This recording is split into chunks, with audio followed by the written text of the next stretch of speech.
Hey guys, so we are beginning the revision lectures series of all the revision lectures of chapters of GST and customs.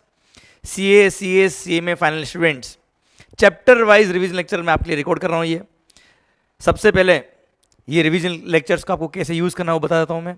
ये super fast lecture है, कुछ भी आप नाम दे दो, marathon नाम दे दो, सुपर फास्ट। जब तक आपका 100% कॉन्सेंट्रेशन इन लेक्चर की तरफ नहीं है, टॉपिक गायब हो जाएगा। बहुत फास्ट है, लगभग 8 घंटे में पूरा इनडायरेक्ट टैक्स, पूरा जीएसटी प्लस कस्टम्स। जी हाँ, लगभग पूरे 8 घंटे में। तो डेफिनेट सी बात है, ये लेक्चर्स आपको एग्जाम डे, एग्जाम से पहले आपको बहुत हेल्प करने वाला है। पर since I have to restrict to around 8 hours only, क्योंकि अगर इससे ज़्यादा ड्यूरेशन हुआ, अगर 15 घंटे का लेक्चर हो गया तो लास्ट डे ये इतना यूज़ नहीं आ पाएगा। इनफैक्ट इन लेक्चर्स को आपने अगर 2-3 बार सुन लिया, 2-3 बार अगर लिंक कर दिया तो ख़त्म सब्जेक्ट, माहौल होगा एकदम। सबसे बड़ा प्रॉब्लम जो आता है एग्जाम्स के अंदर कि वो 1.5 डे कैसे रिवीजन करे, ये लेक्चर्स बहुत हेल्प करेंगे आपको। सेकेंड थिंग, ये रिवीजन लेक्चर्स अगर आपने लिंक कर दिए अपनी बुक से, तो जब भी आप इनडायरेक्ट टैक्स का रिवीजन करेंगे, जो नॉर्मली टाइम लगता है उससे 50% टाइम लगेगा, गारंटीड। थर्ड बात, सबसे बड़ा, सबसे इंपॉर्टेंट पॉइंट जो ये है, एग्जाम हॉल में जब आप जाते हो, जब एग्जाम का आप पेपर लिखते हो, आंसर लिखते हो, 3 आवर्स आपको मिलते हैं। जी हाँ, कई सालों की मेहनत उन 3 घंटों में रंग लाती है। पर वहां प्रॉब्लम ये आती है कि आप जब क्वेश्चन देखते हो तो वहां पे फट से एकदम क्वेश्चन देखते ही क्लिक करना चाहिए आंसर की, कौन से सेक्शन का है, कौन से चैप्टर का है। अगर आपने ये फास्ट रिवीजन लेक्चर्स 2-3 बार सुन लिए, जितना हो पाया इन लेक्चर्स को कंसंट्रेशन से अगर आपने देख लिया, तो वो क्वेश्चन का आंसर एकदम क्लिक करेगा और फटाफट आपका पेपर होगा। ओके, तो ये सर रिवीजन लेक्चर शुरू करते हैं हम, और इनको जितनी बार आप देख सको देख लीजिएगा कंसंट्रेशन से। इनफैक्ट आप अगर रिव्यूज देखेंगे इन लेक्चर्स के, शानदार, आपकी डिमांड के लिए ये नए रिवीजन लेक्चर्स में लेके आ रहा हूं आपके लिए। प्लस आपने अगर देखा हो तो in fact Kusal Lodha AR5 who scored 86 marks in indirect tax, जो हमारा स्टूडेंट था, उसने तो इनफैक्ट जॉगिंग करते वक्त भी इन लेक्चर्स को सुना है बच्चों। AR1 सिद्धांत भंडारी, उसका इंटरव्यू देखा होगा। इनफैक्ट कई सारे स्टूडेंट्स, कई सारे फ्रेंड्स का आपने जब बात किया होगा, उनका जब रिव्यू लिया होगा आपने, तो उनसे पता पड़ा होगा ये रिवीजन लेक्चर्स बहुत हेल्प करते हैं। इनफैक्ट आपने जो मेरे लास्ट रिकॉर्डेड लेक्चर्स थे वो भी देखे होंगे डेफिनेटली। पर आपकी डिमांड से मैं नए रिवीजन लेक्चर्स आपके लिए लेके आ रहा हूं, फुली अमेंडेड। ध्यान से सुनिएगा, शुरू कर रहा हूं रिवीजन लेक्चर आपके लिए। सबसे पहले जीएसटी लेके आ रहा हूं मैं। जीएसटी में चैप्टर 1 जो है वो introduction of GST, clear, GST कब आया, कैसे आया, कौन कौन से टैक्सेस सब्स्यूम हुए। मेन बात जो चैप्टर 2 से शुरू होती है वो मैं शुरू कर रहा हूं। चैप्टर 2 सप्लाई, लेवी, जीएसटी कब लगता है, लेवी वगैरह, ये प्रोविजन आ रहा है आपके सामने। तो आपके सीट बेल्ट बांध दीजिए, पूरा ध्यान इधर होना चाहिए। 100% बहुत फास्ट आएंगे ये लेक्चर्स, आराम से कॉन्सेंट्रेशन से सुनिएगा। पर अगर आपने एक बार इनको ध्यान से सुन लिया, सेकेंड टाइम आपको अपने आप मेरे साथ वो वर्ड्स याद आएंगे। ओके, तो शुरू कर रहे हैं हम लेक्चर। सबसे पहली बात sir, section number 9 levy. Section number 9 sir, कोई भी टैक्स लगता है तो उसके लिए चार्जिंग सेक्शन चाहिए। Section number 9 subsection 1 of the CGST act कहता है क्या, CGST shall be levied on intra state supply of what, goods और सर्विस और both, except alcohol liquor for human consumption at the rate which will be notified by the central government on the recommendation of the GST council। पर वो rate of tax किस पे लगेगा, value of supply of goods और service और both, जो value section में 15 define करेगा, हम पढ़ेंगे वैल्यूएशन में। And this tax shall be payable by a taxable person, clear, taxable person मतलब a person who is registered or liable to be registered under GST. Okay, तो साहब section number 9 subsection 1 कहता है CGST will be levied on intra state supply of goods और service और both, except alcohol liquor for human consumption at the rate which will be notified by the central government on the recommendation of the GST council, but not more than 20% of value of such goods or service or both, and it shall be payable by a taxable person। पर subsection 2 ये बोलता है कि 5 goods, हाँ जी petroleum वाले 5 goods in पे GST लगेगा, but from a date to be notified by the government on the recommendation of the GST council, और वो डेट अब तक नोटिफाई नहीं हुई है। मतलब इन 5 गुड्स पे भी जीएसटी लेवी नहीं होता है। वो 5 गुड्स कौन कौन से? Petroleum crude, high speed diesel, motor spirit common known as petrol, natural gas और एफिशिएंट टरबाइन फ्यूल। तो सर ये 5 गुड्स पे जीएसटी लेवी नहीं होता है, प्लस एक गुड जो हमने सबसेक्शन 1 में पढ़ा, alcohol liquor for human consumption. ये 6 गुड्स 8% ऐसी है जिस पे जीएसटी लेवी नहीं होता है, इसलिए इन 6 गुड्स की सप्लाई को बोलते हैं नॉन टैक्सेबल सप्लाई। क्लियर? जिस पे जीएसटी लेवी नहीं होता है, एग्जेम्प्ट होता है वो अलग चीज है, ये तो नॉन टैक्सेबल सप्लाई है। क्लियर? लेवी ही नहीं होता है साहब। क्लियर? सबसेक्शन 3 बोलता है रिवर्स चार्ज मैकेनिज्म वाला, गवर्नमेंट के पास पावर है कि on the recommendation of the GST council they may notify certain goods और सर्विस और बोथ, जहां पर recipient shall be liable to pay tax to the government directly under reverse charge mechanism, and all the provisions of the act will apply on the recipient as if he is the person liable to pay tax to the government directly। बेटा clear? वो notified कौन सा है वो हम RCM के chapter में पढ़ेंगे। देन सबसेक्शन 4 कहता है अगेन रिवर्स चार्ज अनरजिस्टर्ड से रजिस्टर्ड ने परचेज किया। ध्यान से सुनना, गवर्नमेंट के पास पावर है कि वो चाहे तो कुछ कैटेगरी ऑफ रजिस्टर्ड पर्सन को नोटिफाई कर सकते हैं, और नोटिफाई करके बोल सकते हैं कि अगर उन्होंने नोटिफाइड कैटेगरी ऑफ गुड्स और सर्विस और बहुत परचेज किया किससे? अनरजिस्टर्ड पर्सन से, तो ऐसे केस में रेसिपिएंट जो रजिस्टर्ड पर्सन है वो लायबल होगा टैक्स पे करने के लिए under reverse charge mechanism as if, and सारे प्रोविजंस ऑफ द एक्ट लगेंगे उस रेसिपिएंट पे as if he is the person liable to pay tax to the government directly. और एट प्रेजेंट वो रजिस्टर्ड पर्सन नोटिफाई कर दिया।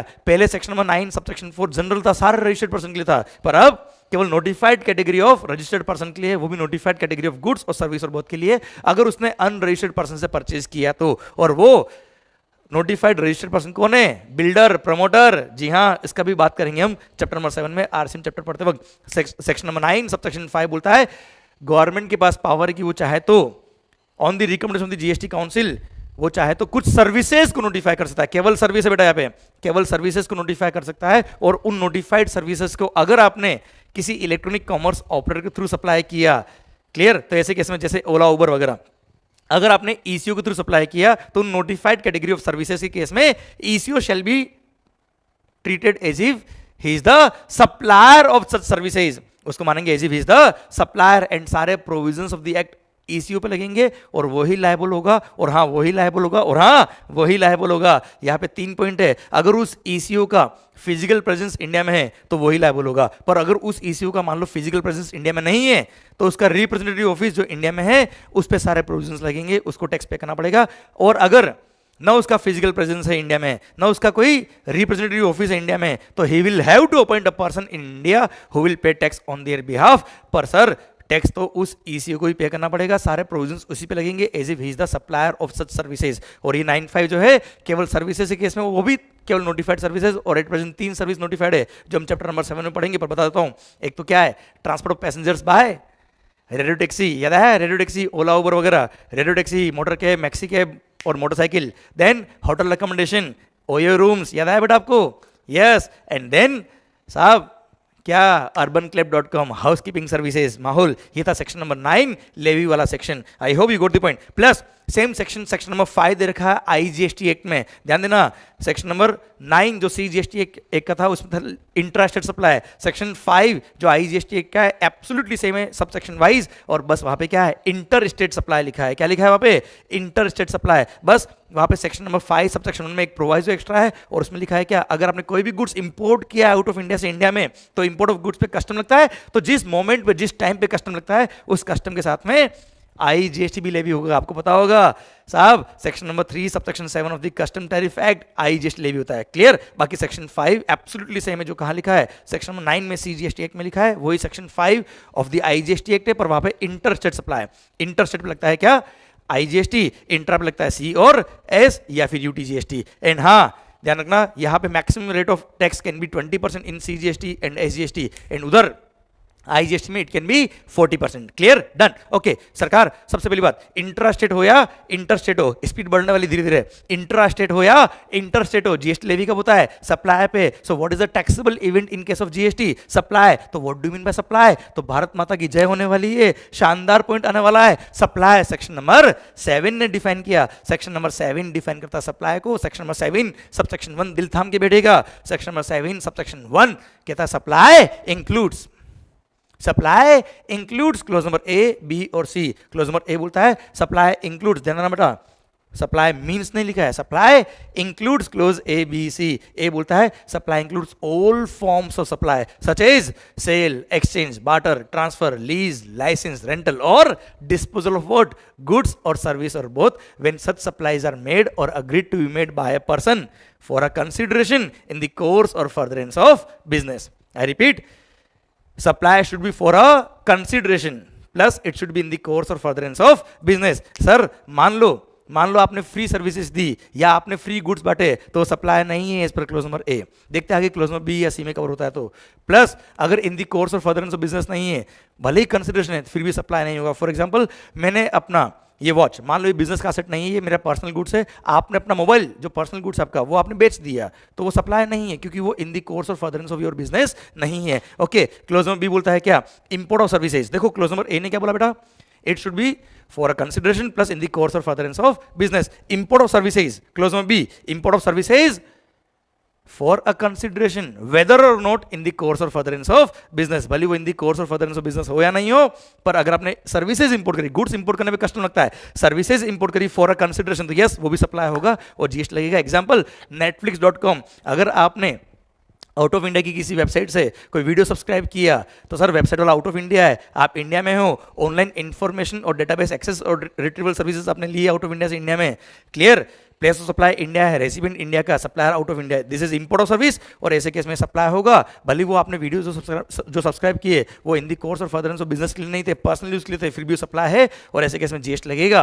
Clear, अच्छा reverse charge लगेगा कि कौन टैक्स पे करेगा बात करेंगे बाद में हम चैप्टर नंबर 7 पढ़ते वक्त। देन बात आती है क्या, क्लोज नंबर सी की। सर देखो आपने क्लोज नंबर ए में पढ़ लिया, कंसिडरेशन भी होना चाहिए plus in the course or furtherance of business भी होना चाहिए। क्लोज नंबर बी बोला कोई बात नहीं, इन the course or furtherance of business नहीं है, कंसिडरेशन होना चाहिए। क्लोज नंबर सी बोलता है कोई बात नहीं, वो ट्रांजैक्शन जो शेड्यूल नंबर 1 में कवर है उन ट्रांजैक्शन में अगर कंसिडरेशन नहीं भी है तो भी वो सप्लाई होंगे। मतलब यहां पे फ्री सप्लाई है तो भी वो जीएसटी के लिए लेविएबल होगा, सप्लाई के अंदर कवर होगा। Section number 7 subsection 1 clause number C बोलता है क्या, वो ट्रांजैक्शन जो शेड्यूल 1 में कवर है और at present there are 4 transactions, कितने 4, which are covered under schedule 1 और उन ट्रांजैक्शंस को अगर आपने विदाउट कंसिडरेशन भी सप्लाई किया तो भी सप्लाई होगा। और सर शेड्यूल 1 में क्या क्या लिखा है बेटा, फर्स्ट परमानेंट ट्रांसफर और disposal of the asset of the business where ITC has been availed. जिन असेट का आपने आईटीसी लिया उसको अगर आपने परमानेंट ट्रांसफर कर दिया, डिस्पोज ऑफ कर दिया, ऑल्दो विदाउट कंसिडरेशन तो भी क्या होगा, सप्लाई होगा। क्लोज में भी बोलता है क्या, सर सप्लाई ऑफ गुड्स और सर्विस और both by person to his related person or a distinct person in the course or furtherance of business. Distinct person क्या होता है बेटा, सेम पेन नंबर पे दो अलग अलग रजिस्ट्रेशन, उसको बोलते हैं क्या, डिस्टिंक्ट पर्सन। तो उन्होंने अगर आपस में फ्री सप्लाई भी किया, ब्रांच ट्रांसफर इंटरस्टेट, क्लियर, तो ऐसे केस में क्या होगा, सप्लाई होगा। पर आपने रिलेटेड को दिया है तो भी सप्लाई होगा, but it should be in the course or furtherance of business. Okay, per employer और एम्प्लॉय भी रिलेटेड होते हैं, पर अगर किसी एम्प्लॉयर ने अपने एम्प्लॉय को गिफ्ट दिया है अप टू ₹50,000 पर एनम पर एम्प्लॉय तो वो सप्लाई के स्कोप से बाहर कर दिया गया, वो सप्लाई ही नहीं होगा।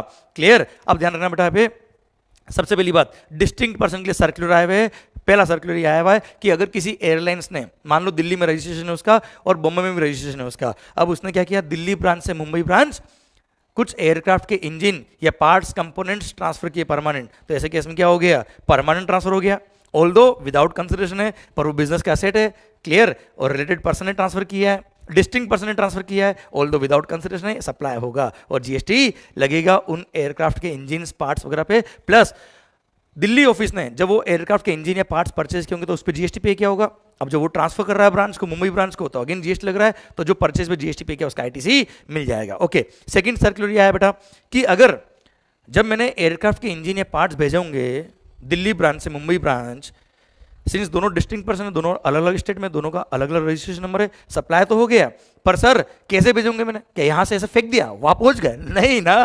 तो सर यहाँ से वहाँ भेजने के लिए मैंने कोई मोड ऑफ कन्वेंस यूज किया होगा, या तो फ्लाइट से भेजे होंगे मैंने, या मैंने ट्रक से भेजे होंगे, या मैंने कार से भेजे होंगे, कई सारे गुड्स, नॉट ओनली एयरक्राफ्ट। पर सर मैं तो कह रहा हूँ कोई भी एक ब्रांच से दूसरी ब्रांच जब गुड्स ट्रांसफर करता है तो मोड ऑफ कन्वेंस अगर ट्रांसफर किया, जैसे कार से भेज दिए, ट्रक से भेज दिया, रेलवे से भेज दिया, क्लियर, एयरक्राफ्ट से भेज दिया, तो क्या एयरक्राफ्ट सप्लाई कर दिया, क्या वो ट्रेन सप्लाई कर दी, क्या वो ट्रक सप्लाई कर दी, क्या नहीं। तो मोड ऑफ कन्वेंस तो क्या कर रहा है, एक ब्रांच से दूसरी ब्रांच गुड्स ले आ रहा है और वहां वो गुड्स ड्रॉप करके वापस आ रहा है बेटा। तो ट्रक सप्लाई नहीं हुआ है, मोड ऑफ कन्वेंस सप्लाई नहीं हुआ है, जो गुड्स वहां गया है परमानेंट वो सप्लाई है, मोड ऑफ कन्वेंस सप्लाई नहीं है। हाँ, अगर आपने ट्रक भी परमानेंट भेज दी होती, वो मोड ऑफ कन्वेंस भी आपने बोला था परमानेंट तुम ब्रांच पर रख लो, दूसरी ब्रांच को ट्रांसफर कर दिया, तो ऐसे केस में वो सप्लाई होता है, अदरवाइज सप्लाई नहीं है। और हाँ, एक और बात इसमें लिखी थी कि अगर मान लो मैंने दिल्ली ब्रांच से कोई ट्रक में सामान बॉम्बे ब्रांच भेजा होता, मुंबई ब्रांच भेजा होता, और मुंबई ब्रांच में उस ट्रक का रिपेयरिंग किया होता, वहां पे रिपेयरिंग के एक्सपर्ट बैठे थे, उसने उस ट्रक का रिपेयरिंग कर लिया, तो repairing is a service in the course of furtherance of business to your distinct person, क्योंकि ट्रक थी दिल्ली वालों की और ट्रक का रिपेयरिंग किया किसने, बॉम्बे वाले ने, तो repairing will be A supply of service, उस पर लग जाएगा जीएसटी साहब। एक और सर्कुलर था इसके रिगार्डिंग कि अगर मान लो हम बड़ी बड़ी क्रेन्स, याद है क्लास में एग्जाम्पल दिया था, रिग्स, टूल्स, रिपेयरिंग मशीन, हम क्या करते हैं, बड़े बड़े प्लांट का रिपेयरिंग करते हैं। अब बड़े प्लांट का रिपेयरिंग करने के लिए क्या करना पड़ेगा, हमने एक मोबाइल वर्कशॉप बनाया। मोबाइल वर्कशॉप मतलब मोबाइल का वर्कशॉप नहीं होए चौधरी साहब, मोबाइल का वर्कशॉप नहीं, चौधरी बात समझ में आ रहा होगा, हाँ पता लोग। अब मेरा पॉइंट आपसे ये है कि मोबाइल वर्कशॉप मतलब ऐसा वर्कशॉप, एक बड़ी ट्रक जिसपे हमने क्या किया, रिपेयरिंग की machine, crane, rigs, tools, part सब रख दिए बेटा। अब हम क्या करते हैं, जहाँ पे रिपेयरिंग का हमको कॉन्ट्रैक्ट मिलता है उस प्लांट के पास, प्लांट पे हम जाते हैं, वो मोबाइल वर्कशॉप लेके जाते हैं, क्लियर, और वहाँ से रिपेयरिंग करके वापस आ जाते हैं साहब। तो जो हमने उस पर रिग्स, टूल्स, पार्ट्स, किट्स रखे हमने जो भी, या क्रेन रखी है, वो क्रेन सप्लाई थोड़ा हुआ बेटा, क्लियर। वो जो मशीन हमने रिपेयरिंग की रखी थी वो सप्लाई नहीं हुआ है यार, हमने क्या किया, उनसे रिपेयरिंग के चार्ज लिए होंगे। तो repairing is a service, supply of service में कवर हो जाएगा, जो भी कंज्यूमेबल उसमें कंज्यूम हो गए वो सर्विस का पार्ट बनेगा। प्लस अगर हमने यही मोबाइल वर्कशॉप हमने डिस्टिंक्ट पर्सन को भेजा होता टेम्पररी, तो अगेन डिस्टिंक्ट पर्सन को हमने भेजा है, तो परमानेंट तो भेजा नहीं बेटा, टेम्पररी भेजा है, तो साहब ऐसे केस में जो ट्रक वहां जा रहा है या क्रेन वहां जा रही है वो सप्लाई नहीं होगी, क्लियर। वही मोड ऑफ कन्वेंस अगर जाता है और वापस मोड ऑफ कन्वेंस आता है क्योंकि वो टेम्पररी गया था, तो ऐसे केस में वो सप्लाई नहीं होता। सेम वे वो रिपेयरिंग मशीन के लिए भी लगेगा साहब, कोई भी गुड्स हो, क्लियर, सेम प्रोविजन लगेंगे इसके लिए, ओके। प्लस अब बात आती है क्या, शेड्यूल 1 में थे हम बेटा, हमने तीनों सर्कुलर कवर कर लिए। अब सुना बच्चों ध्यान से, शेड्यूल 1 हम पढ़ रहे हैं क्या, 4 ट्रांजेक्शन जो विदाउट कंसिडरेशन फिर भी क्या होगा, सप्लाई होगा। उसका थर्ड ट्रांजेक्शन साहब सुनना, supply of goods by principal to his agent, where agent undertake to supply the goods on behalf of principal, plus supply of goods by agent to his principal, where agent undertake to receive the goods on behalf of principal, वो भी क्या होगा, supply होगा। और supply है तो क्या लग जाएगा बच्चों, जीएसटी लगेगा। सर इसका भी सर्कुलर आया हुआ है, क्लेरिफाई किया हुआ है, मतलब ये है प्रिंसिपल ने एजेंट को सप्लाई किया, जहां पे agent is undertaking to supply the goods on behalf of principal, मतलब कस्टमर को जो बिल जा रहा है वो एजेंट अपना खुद का बिल दे रहा है बेटा। तो ऐसा केस में एजेंट कस्टमर को अपना खुद का बिल दे रहा है, एजेंट खुद का बिल दे रहा है बेटा कस्टमर को, मतलब एजेंट ने बेचा है कस्टमर को। अब एजेंट के पास गुड्स आया कहां से, प्रिंसिपल से आया ना, तो ऐसा मानेंगे कि प्रिंसिपल ने जब एजेंट को गुड्स भेजा था तो प्रिंसिपल ने एजेंट को गुड्स सप्लाई कर दिया है मान लेंगे, और एजेंट ने कस्टमर को बेचा ऐसा मानेंगे बेटा, क्लियर, समझे मेरी बात। तो प्रिंसिपल ने जो बिल पे जीएसटी लगाएगा उसका आईटीसी ले लेगा कौन, एजेंट, और एजेंट आगे बेच देगा किसको, कस्टमर को, ओके। प्लस प्लस अगर एजेंट कस्टमर को जो बिल दे रहा है वो प्रिंसिपल का ही बिल दे रहा है बेटा, मतलब प्रिंसिपल का ही बिल एजेंट दे रहा है किसको, कस्टमर को, तो ऐसे केस में गुड्स कस्टमर को बेचा किसने, प्रिंसिपल ने बेचा बेटा। तो ऐसे केस में एजेंट ने तो गुड्स बेचा ही नहीं, तो ऐसे केस में सिंपली क्या हो गया, वो एजेंट केवल एक कमीशन टाइप एजेंट हो गया बेटा, और वो कमीशन का बिल लिखेगा किसको, प्रिंसिपल को, उसी पे जीएसटी लगेगा। ऐसे केस में वो एजेंट, ये जो मैंने सेकंड एग्जांपल दिया, ये एजेंट शेड्यूल 1 में कवर नहीं है।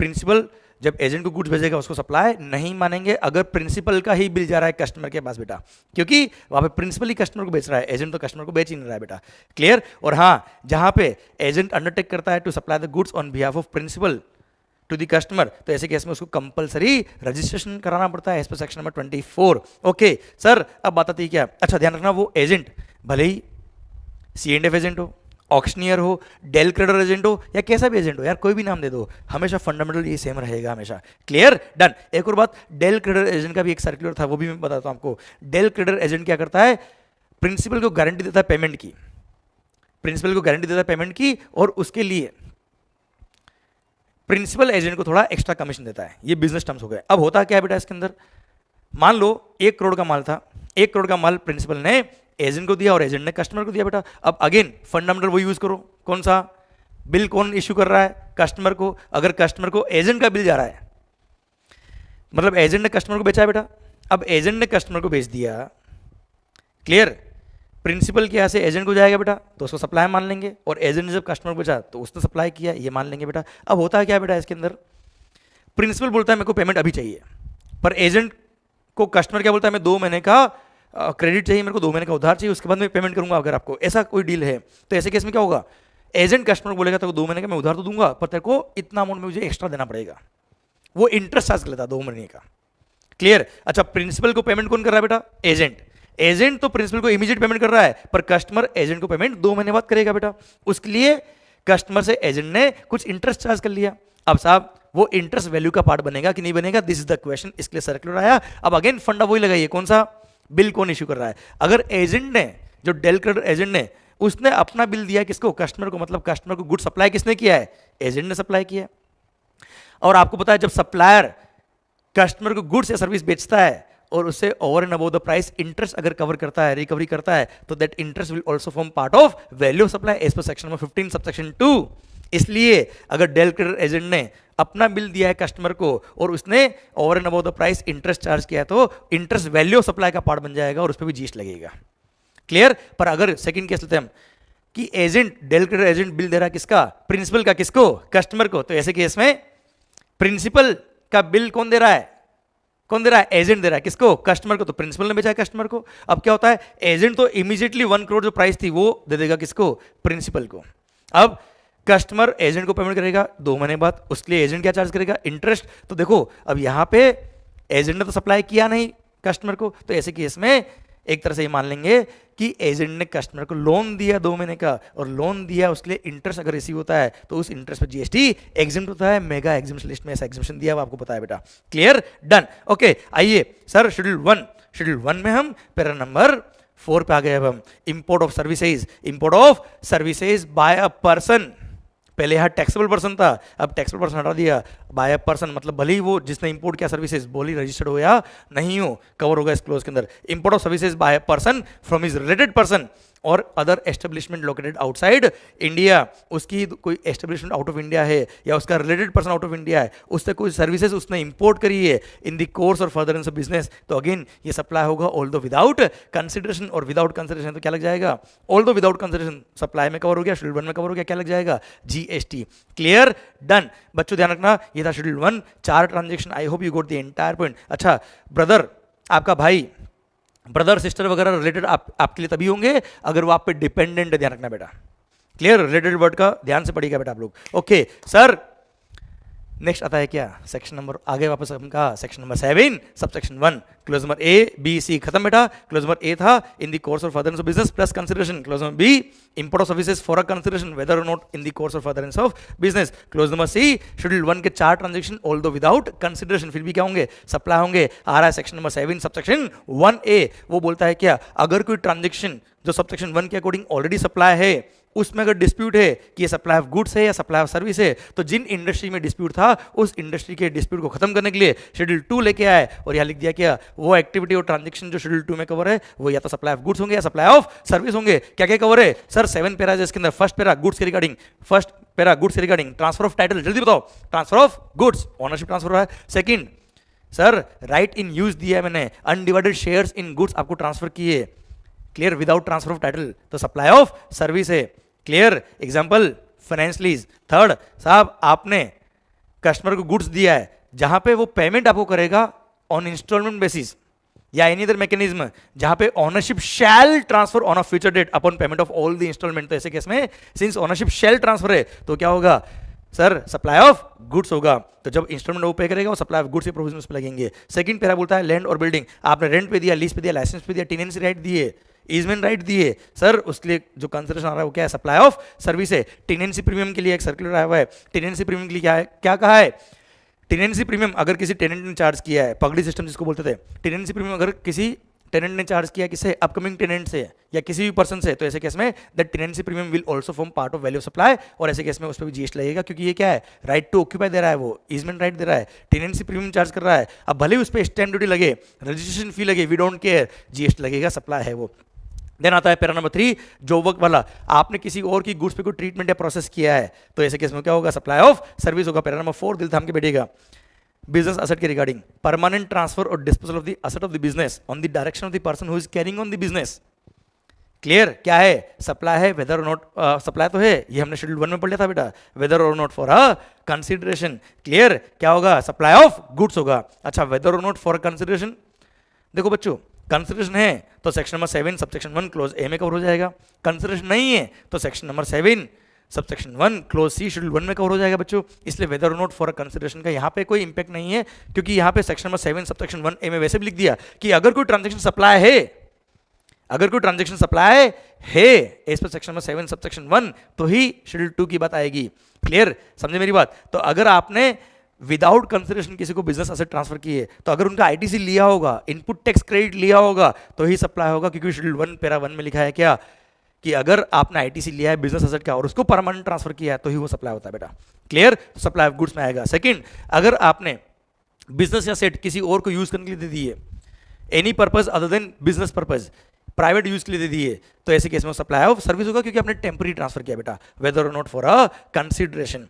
क्लियर, देन आता है क्या, क्लोज नंबर सी, सर अगर when a person ceases to be taxable person, अगर आपने अपना रजिस्ट्रेशन क्या कर दिया, कैंसिल कर दिया, सरेंडर करा दिया, तो ऐसे केस में जितने भी एसेट आपको दिख रहे हैं जिनका आपने आईटीसी लिया था, वो सब क्या मान लेंगे, आपने खुद ने खुद को सप्लाई कर दिए, वो भी सप्लाई ऑफ गुड्स होगा। पर इसके दो एक्सेप्शन है, अगर आपने अपना बिजनेस किसी को ट्रांसफर किया है और आपने अपना रजिस्ट्रेशन कैंसिल कराया है, पर ट्रांसफर जिसको क्या है, he is continuing the business as a going concern, या आपका बिजनेस किसी ने टेक ओवर कर लिया, क्लियर, और बिजनेस कंटिन्यू कर रहा है, तो ऐसे केस में साहब वो सप्लाई नहीं होगा, क्योंकि एनीवेज आप अब लायबल नहीं हो तो सामने तो लायबल है बेटा, आप जीएसटी पे करने के लिए, वो सप्लाई करेगा तो वो जीएसटी पे करेगा, इस लॉजिक की वजह से उसको सप्लाई नहीं माना है। Clear, then para number 5, para number 5 क्या बोलता है, दिल थाम के बैठेगा सर, ये डिक्लेयर्ड सर्विस, सर्विस टैक्स में जो था वहां से उठा के लेके आया, section number 66F of service tax finance act. Clear, वहां से उठा के लेके आया बेटा ये लोग, सुनना बच्चों ध्यान से। Clause number para number 5 of schedule 2, इसमें 6 ट्रांजेक्शन है, सारे सप्लाई ऑफ सर्विस है। First, renting of immovable property, supply of service.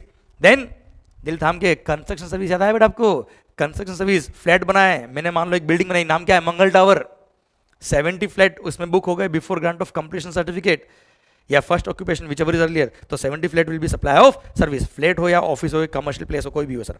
Clear, या फिर मैंने आपके लिए बिल्डिंग बनाई है, मैंने आपके लिए कॉम्प्लेक्स बनाया है, वो भी क्या होगा, सप्लाई ऑफ सर्विस होगा। क्लोज बी में लैंग्वेज क्या सुना ध्यान से बेटा, construction of a complex building structure और अ सिविल स्ट्रक्चर और a part thereof, comma, including a complex or building intended for sale to a buyer wholly or partly, comma, except where the entire consideration is received after grant of completion certificate or its first occupation, whichever is earlier। इसे concept को आप समझेंगे तो जिस speed से मैंने line बोली उसी स्पीड से आपका क्लोज भी डेफिनेटली रिवाइज होगा 100%। क्लियर, जहां पे पूरा का पूरा कंसिडरेशन कंप्लीशन सर्टिफिकेट या फर्स्ट ऑक्यूपेशन के बाद आ रहा है, तो ऐसे केस में वो सप्लाई नहीं होता है। जैसे 100 में से 30 फ्लैट्स बुक हुए नहीं, एक भी रुपया पहले रिसीव नहीं हुआ before grant of completion certificate or first occupation whichever is earlier, उससे पहले एक भी रुपया रिसीव नहीं हुआ, तो सर वो सप्लाई के स्कोप में नहीं आएंगे। पर 70 फ्लैट या 70 ऑफिसेज, कुछ भी कमर्शियल प्लेस मान लो आप, तो ऐसे केस में जिसके लिए बुकिंग हो गया है, पैसा आ गया है, भले ही 1 रुपये क्यों ना आया हो, ऐसे केस में वो 70 फ्लैट सप्लाई ऑफ सर्विस के स्कोप में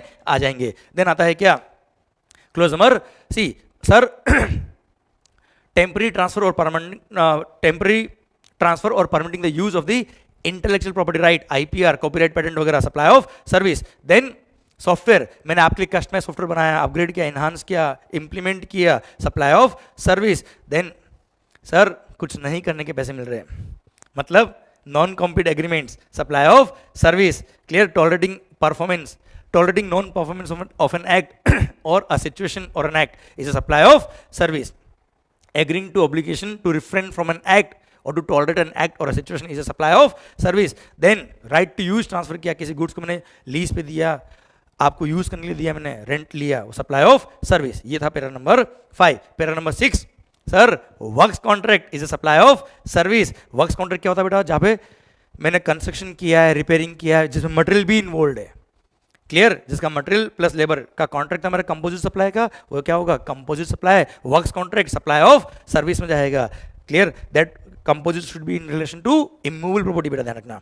क्लियर, देन आता है क्या, रेस्टोरेंट और outdoor catering service except alcohol liquor, क्योंकि alcohol liquor for human consumption, बेवड़ों पे क्या, बेवड़ों पे जीएसटी नहीं, बेवड़े जो पीते हैं ना बेटा दारू, उस पर जीएसटी नहीं है। तो सर रेस्टोरेंट और आउटडोर कैटरिंग सर्विस क्या है? Again composite supply of goods और सर्विस है बेटा, तो वो क्या होगा? सप्लाई ऑफ सर्विस होगा। शेड्यूल 2 ने खुद ने क्लेरिफाई कर दिया। Then para number 7, unincorporated AOP BOA ने अपने मेंबर्स को कोई गुड्स बेचा है तो सप्लाई ऑफ गुड्स होगा बच्चों। अच्छा यहाँ पे गुड्स के लिए कहा है बेटा, पर हाँ सर्कुलर आया बेटा, अगर एओपी बीओए ने अपने मेंबर्स को सर्विसेज दी है, मेंबरशिप फी ली है, तो ऐसे केस में क्या होगा? सप्लाई ऑफ सर्विस होगा बेटा। अच्छा एक बात और, सर्कुलर ये कहता है कि किसी भी अनइनकॉर्पोरेटेड बॉडी या क्लब इन्होंने क्या किया? सप्लाई ऑफ सर्विस के लिए फीस लिया है, तो वो सप्लाई ऑफ सर्विस होगा। और उसको बोलते हैं कैश कॉल। अब वो कैश कॉल जो है वो अगर कैपिटल कॉन्ट्रीब्यूशन है, मतलब रिफंडेबल है, इन्वेस्टमेंट टाइप हो गया बेटा वो, तो सप्लाई ऑफ सर्विस नहीं होता है, कोई सप्लाई नहीं हो, तो प्योर ट्रांजेक्शन मनी हो गया। पर अगर वो cash call transaction in the form of service है बेटा, रेवेन्यू नेचर का बेटा, कैपिटल कॉन्ट्रीब्यूशन नहीं है, रेवेन्यू नेचर का, जैसे मेंबरशिप होती है नॉन रिफंडेबल सर्विस फी, वो सप्लाई ऑफ सर्विस होगा बेटा। क्लियर? आइए सर ये था शेड्यूल 2, पूरा खत्म होता है अब। अच्छा एक दो बात और जो सर्कुलर थे वो भी मैं कवर करता हूं साथ में। अच्छा टीएनसीपी में मैंने बता दिया आपको, क्लब या एओपी का मैंने सर्कुलर आपको समझा दिया है। अब आता है क्या? अगर आपने कोई भी मशीनरी या कोई भी गुड्स आउट ऑफ इंडिया से इंपोर्ट करी टेम्पररी, लीज पे, हायर पे, रेंट पे, तो ऐसे केस में उसको इंपोर्ट ऑफ सर्विस कहेंगे। और वो शेड्यूल 2 जो मैंने बताया ना, राइट इन यूज या राइट टू यूज, उसमें कवर होता है। सप्लाई ऑफ सर्विस में आएगा बेटा, और उस पर रिवर्स चार्ज मैकेनिज्म में जीएसटी लगेगा। बस ध्यान रखना कस्टम के अंदर ये नोटिफिकेशन देखिए बोला हुआ है कि अगर टेम्पररी कोई गुड्स इंपोर्ट होता है लीज पे, लाइसेंस पे, रेंटल पे, तो उस पर कस्टम ड्यूटी एग्जेम्प्ट होती है, कस्टम पे करने की जरूरत नहीं है कि, और एनीवेज सर्विस चार्ज पे क्या लग जाएगा? जीएसटी लग जाएगा बेटा। क्लियर? ये था आपका शेड्यूल 2 प्लस रिलेटेड सर्कुलर्स। आइए बच्चों अब बात करता हूं आपसे एक और सर्कुलर है। हाँ एक और सर्कुलर है sir, security lending services, securities lend करी आपने, तो जिसने भी सिक्योरिटीज लैंड करी है, तो जिसने बोरो करी है उसने सर्विस फीस दी होगी किसको? लेंडर को। तो सिक्योरिटीज लैंडिंग स्कीम जो होती है बेटा, तो जो लेंडर है उसने सिक्योरिटीज लैंड किया है, उसके अगेंस्ट में बोरोर ने क्या किया होगा? उसको फीस दिया होगा। तो जो फीस दिया है that is supply of service, क्योंकि उसने सिक्योरिटी बेची नहीं है, टेम्पररी दी बेटा। क्लियर? ये सप्लाई ऑफ सिक्योरिटी में नहीं कवर होता है। सेल ऑफ सिक्योरिटी गुड्स या सर्विस के स्कोप में नहीं आता है, पर ये सेल ऑफ सिक्योरिटी नहीं है, ये टेम्पररी दिया है, कुछ पर्टिकुलर पीरियड के बाद में वापस से सिक्योरिटी वो रिटर्न करेगा along with their corporate benefits. Clear? और वो लेंडर को क्या देगा? फीस देगा। That fees is chargeable to GST. और खास बात, उस फीस पे जीएसटी लगेगा, पर रिवर्स चार्ज मैकेनिज्म लगेगा, और borrower shall be liable to pay GST to the government directly under reverse charge mechanism. And as per circular उस पर आईजीएसटी लगेगा और बोरोवर टैक्स पे करेगा आईजीएसटी गवर्नमेंट को डायरेक्टली बेटा।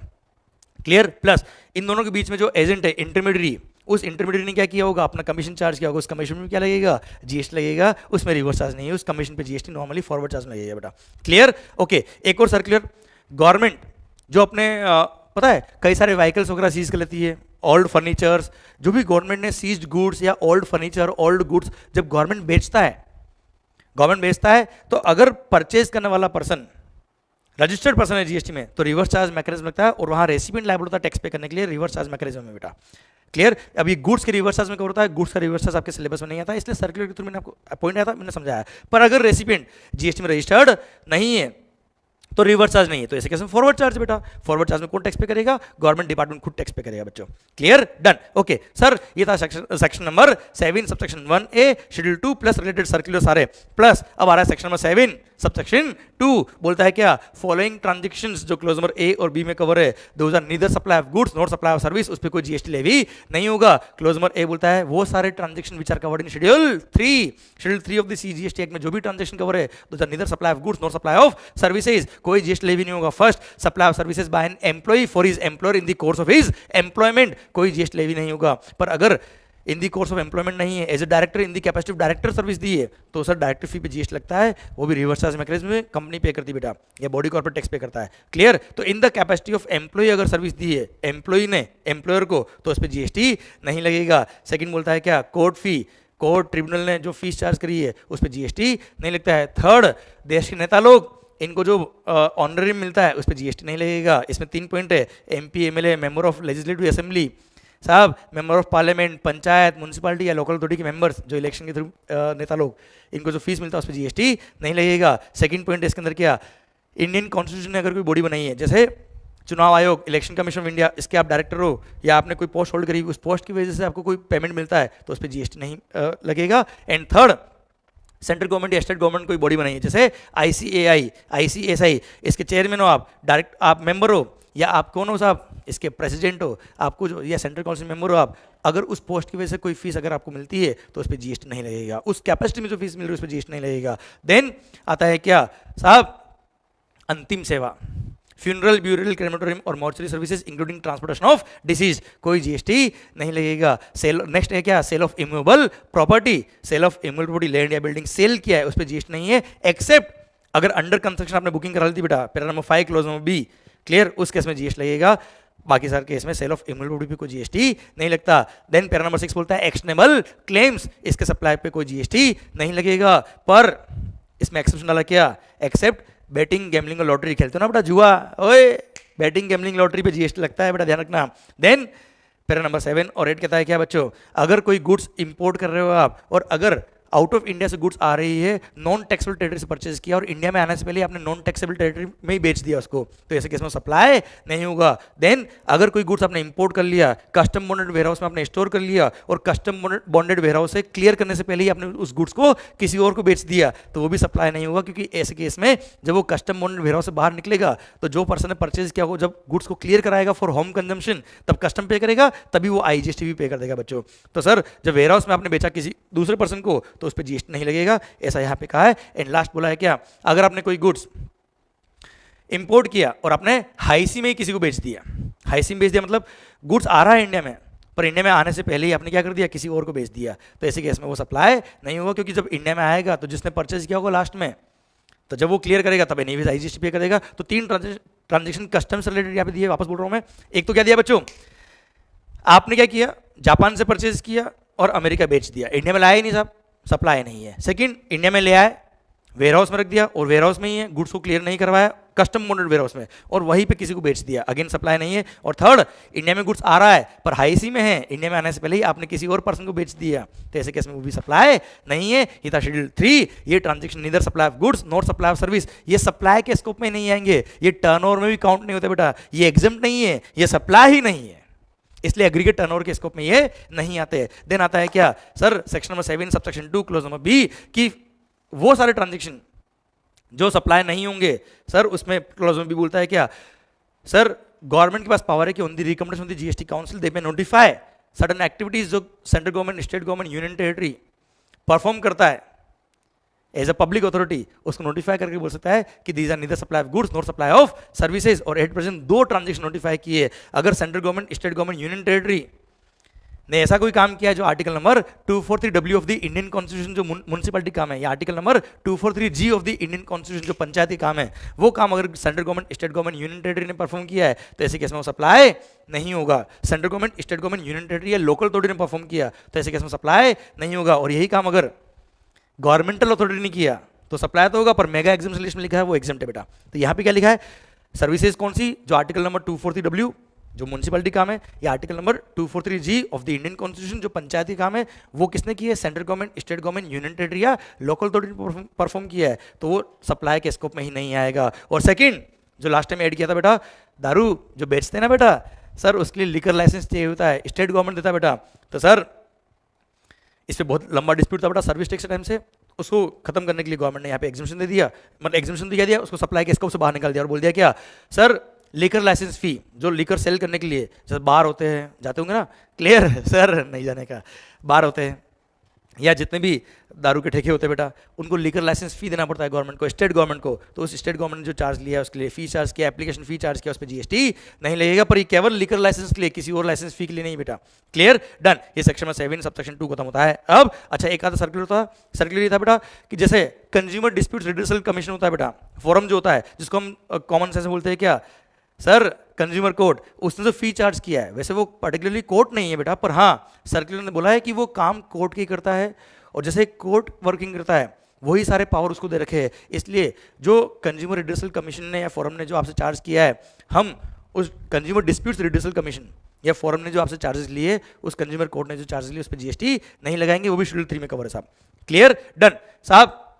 आइए ये सेक्शन नंबर 7 सबसेक्शन 2 खत्म। सेक्शन नंबर 7 सबसेक्शन 3 बोलता है क्या, गवर्नमेंट को पावर है कि वो चाहे तो on the recommendation of the GST council notify करके बोल सकता है कि ये ट्रांजैक्शन सप्लाई ऑफ गुड्स है, सप्लाई ऑफ सर्विस नहीं होगा, ये ट्रांजैक्शन सप्लाई ऑफ सर्विस कहलाएगा, सप्लाई ऑफ गुड्स नहीं होगा। और 8 प्रेजेंट सेक्शन नंबर 7 सबसेक्शन 3 का पावर यूज करके कोई नोटिफिकेशन इन्होंने नहीं दिया, क्योंकि इस तरह का डिस्प्यूट कोई अभी तक आया नहीं बच्चों। इसी के साथ भारत माता की जय। सेक्शन नंबर 7 पूरा सप्लाई खत्म होता है। अब along with all the circulars आइए सेक्शन नंबर 8 क्या बोलता है साहब, कंपोजिट सप्लाई और मिक्स सप्लाई। ध्यान देना sir, when more than one supplies are made together in conjunction with each other. Sir in the ordinary course of business अगर more than one supply साथ में होते हैं, in conjunction with each other होते हैं बेटा, तो भले ही आपने बिल में प्राइसेस अलग अलग चार्ज किए हो, क्लियर, उसको बोलते हैं कंपोजिट सप्लाई। और कंपोजिट सप्लाई अगर है तो ऐसे केस में पूरी टोटल अमाउंट जो है उसमें उसको किस में क्लासिफाई करेंगे, the supply which gives it most essential characteristics, the supply which is the principal supply, उसमें क्लासिफाई करेंगे। एग्जांपल के लिए मान लो आप एक गुड्स ट्रांसपोर्ट एजेंसी हो, आप ट्रांसपोर्ट भी करते हो, लोडिंग अनलोडिंग भी करते हो, पैकिंग अनपैकिंग भी करते हो, तो इसमें मेन एसेंशियल और सबके लिए चार्जेस कॉमन चार्ज किया आपने, या बिल में अलग अलग चार्ज भी कर दिए, पर आपने सप्लाई साथ में किया बेटा, तो ऐसे केस में ये क्या होगा, कंपोजिट सप्लाई, क्योंकि ऑर्डिनरी कोर्स ऑफ बिजनेस में साथ में सप्लाई होता है। अब इसमें प्रिंसिपल एलिमेंट क्या है, ट्रांसपोर्टेशन, इसलिए इसको ट्रांसपोर्ट सर्विस में क्लासिफाई करेंगे। और पूरे अमाउंट को ट्रांसपोर्टेशन की जो फीस होगी, पूरे अमाउंट को जो ट्रांसपोर्टेशन की रेट ऑफ टैक्स होगा उस अकॉर्डिंग प्रोविजंस लगेंगे बेटा उस पे। क्लियर, ये था कंपोजिट सप्लाई। अच्छा, इसके लिए कई सारे सर्कुलर इशू है, जैसे रीट्रेडिंग ऑफ टायर्स को जब रिफर्बिश करते हैं बेटा, पुराने टायर को नया बनाते हैं, तो इसके इसमें रबर भी लगता है और सर्विसेज भी लगती है। इसमें प्रिंसिपल एलिमेंट ये अगेन कंपोजिट है, क्योंकि ऑर्डिनरी कोर्स ऑफ बिजनेस में साथ में सप्लाई होता है, तो ऐसे केस में प्रिंसिपल एलिमेंट क्या है सर, सप्लाई ऑफ सर्विस है, उसमें क्लासिफाई करेंगे। अगेन ध्यान रखना बेटा, एक शानदार पॉइंट है, बस बॉडी बिल्डिंग क्या होता है सर, जैसे बस या ट्रक जो बनाता है बेटा, उसने मान लो चेसिस वगैरह इंजन वगैरह सब बना दिया है, बस उसकी बॉडी नहीं बनाई बेटा। क्लियर, तो आपने देखा होगा कई बार बस बॉडी बिल्डिंग का काम करता है कोई पर्सन, जैसे आपके पास ट्रक है मान लो, खाली ट्रक, उसमें कोई बॉडी नहीं, आपने देखा होगा केवल एक कैबिन होता है ड्राइवर का, उसमें ड्राइवर बैठा होता है और ट्रक चल रही होती है बेटा। क्लियर, और कोई पर्सन क्या करता है, उसका बस बॉडी बिल्डिंग बनाता है, उसमें मटेरियल भी उसका होता है और लेबर भी इसका होता है। इस पर सर्कुलर था पहले और वो बोलता था क्या, it depends on case to case supply of goods. अच्छा, ये कंपोजिट सप्लाई तो है, पर इसमें एसेंशियल क्या है, प्रिंसिपल एलिमेंट क्या है, सप्लाई ऑफ गुड्स है, सप्लाई ऑफ सर्विस है। सर्कुलर था वो बोलता है depends on case to case, पर गवर्नमेंट ने इस बार नोटिफिकेशन दे दिया है और नोटिफिकेशन देके बोल दिया है क्या, नहीं नहीं नहीं, ये सप्लाई ऑफ सर्विस होगा बच्चों, हाँ है ना। और सर ध्यान देना, इस पे आईसीए ने आरटीपी में एक क्वेश्चन भी दिया था, जो मैंने टाइम ऑफ सप्लाई के चैप्टर में क्वेश्चन में कवर भी किया बेटा, और वहां साफ साफ आईसीए ने भी आंसर सप्लाई ऑफ सर्विस मानते हुए दिया बेटा इसको। ओके सर, आइए देन सेक्शन नंबर 8 के अंदर एक और बोला है क्या, मिक्स सप्लाई। अच्छा, मिक्स सप्लाई क्या होता है, when more than one supplies of goods और सर्विस और बोथ आर मेड टुगेदर, जो ऑर्डिनरी कोर्स ऑफ बिजनेस में साथ में सप्लाई नहीं होता है, पर आपने बंडल सप्लाई किया है और फीस कॉमन चार्ज किया, सिंगल प्राइस चार्ज किया है, ऐसे गुड्स या सर्विस और बोथ का जो साथ में सप्लाई किए, जो ऑर्डिनरी कोर्स ऑफ बिजनेस में साथ में सप्लाई नहीं होता, पर आपने बंडल बना के साथ में सप्लाई किया है, फीस कॉमन चार्ज किया, सिंगल प्राइस चार्ज किया, तो ऐसे केस में वो क्या होगा, मिक्स सप्लाई होगा। अब मिक्स सप्लाई होगा तो किस में क्लासिफाई करेंगे, उस पूरे प्राइस को, उस बंडल में जितनी भी गुड्स या सर्विस थी उन सब में क्लासिफाई करके देखो, जो हाईएस्ट लायबिलिटी देगा, जिसका हाईएस्ट रेट ऑफ टैक्स होगा, उस पूरे बंडल को उसमें क्लासिफाई कर देंगे। फॉर एग्जाम्पल मान लो 2 फ्लोर का एक बंगलो है बेटा, 2 फ्लोर कौन कौन से, फर्स्ट फ्लोर और ग्राउंड फ्लोर। सेकंड क्या सर, फर्स्ट फ्लोर और ग्राउंड फ्लोर। अब एक बंगलो है सर, आपने क्या किया, इसको रेंट पे दे दिया, और रेंट पे दे दिया, रेंट पे जिसने लिया है उसने किसके लिए लिया है, नीचे फूलों की दुकान, ऊपर हाँ गौरी का मकान। अब सर मतलब उसने क्या किया, उस बंगलो को कुछ पोर्शन काम लिया कमर्शियल पर्पस के लिए, कुछ पोर्शन काम लिया रहने के लिए, और आपको पता है renting of residential dwelling for use as residence exempt होता है, पर if used not for residence तो टैक्सेबल हो जाएगा बेटा वो। पर ऐसे केस में उसने रेंट कॉमन चार्ज किया 2 लाख रुपये, और उसने क्या किया है, उस बंगलो को यूज किया दोनों पर्पस के लिए। ये ऑर्डिनरी कोर्स ऑफ बिजनेस में साथ में सप्लाई नहीं होता है, ये कंपोजिट सप्लाई नहीं, ये क्या है, मिक्स सप्लाई। और मिक्स सप्लाई अगर होता है तो हाईएस्ट लायबिलिटी पूरे रेंट पे, मान लो रेंट था 2 लाख रुपये दोनों फ्लोर का एक साथ, तो ऐसे केस में मिक्स सप्लाई होगा, क्योंकि सिंगल प्राइस है बेटा, अलग अलग प्राइस होता है बेटा, तो मिक्स नहीं होता, तो respective price respective tax, single price है बेटा तो हो गया मिक्स सप्लाई। और ऐसे केस में 2 लाख पर हाईएस्ट टैक्स, मतलब रेजिडेंस में क्लासिफाई करेंगे तो एग्जेम्प्ट, और कमर्शियल यूज में क्लासिफाई करेंगे टैक्सेबल, तो पूरे पे टैक्सेबल का रेट लग जाएगा, और रेंटिंग ऑफ इमूवेबल प्रॉपर्टी की रेट से टैक्स लग जाएगा बेटा उस पर। क्लियर, पूरे 2 लाख पे, हाँ है ना, डन। एक और एग्जांपल, मान लो आप किसी चॉकलेट की शॉप पे गए, अब चॉकलेट की शॉप पे क्या मिलता है सर, चॉकलेट, अरे chocolate sir, biscuits, wafers, dry fruits, मान लो ये सब मिलते हैं। उसने क्या किया, एक कॉम्बो पैक बनाया बेटा, और कॉम्बो पैक बना के 2000 रुपये में सेल कर दिया। होता ना दीपावली पे गिफ्ट आइटम वगैरह इस तरह के होते हैं जब पैकिंग में होते हैं। अब ऐसे केस में सारे items ordinary course of business के साथ में सप्लाई नहीं होते थे, क्या है मिक्स सप्लाई, क्योंकि सिंगल प्राइस चार्ज किया, अलग प्राइस चार्ज करता तो ये बात नहीं आती, सिंगल प्राइस चार्ज किया, मिक्स सप्लाई में आ गया। अब उन गुड्स में हाईएस्ट जो रेट होगी वो पूरे 2000 लगा देंगे और अकॉर्डिंगली जीएसटी लग जाएगा। इसी के साथ chapter number 2 section number 9 section number 7 section number 8 of the CGST act खत्म होता है अब, प्लस साथ में section number 5 of the IGST हमने पढ़ लिया बेटा। इसी के साथ चैप्टर 2 पूरा, भारत माता की जय, सारे सर्कुलर खत्म होते हैं अब। आई होप ये रिवीजन लेक्चर आपको हेल्प कर रहा है बच्चों। क्लियर? ध्यान देना बच्चों, आप जितनी बार रिवीजन लेक्चर देखेंगे उतनी बार सर आपके कॉन्फिडेंस को ये इंक्रीज करेगा, आपका कॉन्फिडेंस बढ़ता जाएगा, एग्जाम डे में आपको हेल्प करता जाएगा। और आपको ये लेक्चर जब पसंद आता है, आप लोग जब मुझे इसमें कमेंट लिखते हो मुझे बड़ा अच्छा लगता है, मैं आपके कमेंट्स को जब टाइम मिलता है तब देखता हूँ, अगर कोई क्वेरी हो, कोई पॉइंट हो, आप इसमें लिख सकते हो sir. Clear? Thank you so much. अपने फ्रेंड्स को बताइएगा कि नए लेक्चर आ गए हैं, देखिए इनको और अच्छे से पढ़ाई करें, बी एनर्जेटिक, आपने इस टाइम को यूज करना है। Thank you so much, all the best, thank you. Chapter 2 खत्म होता है अब।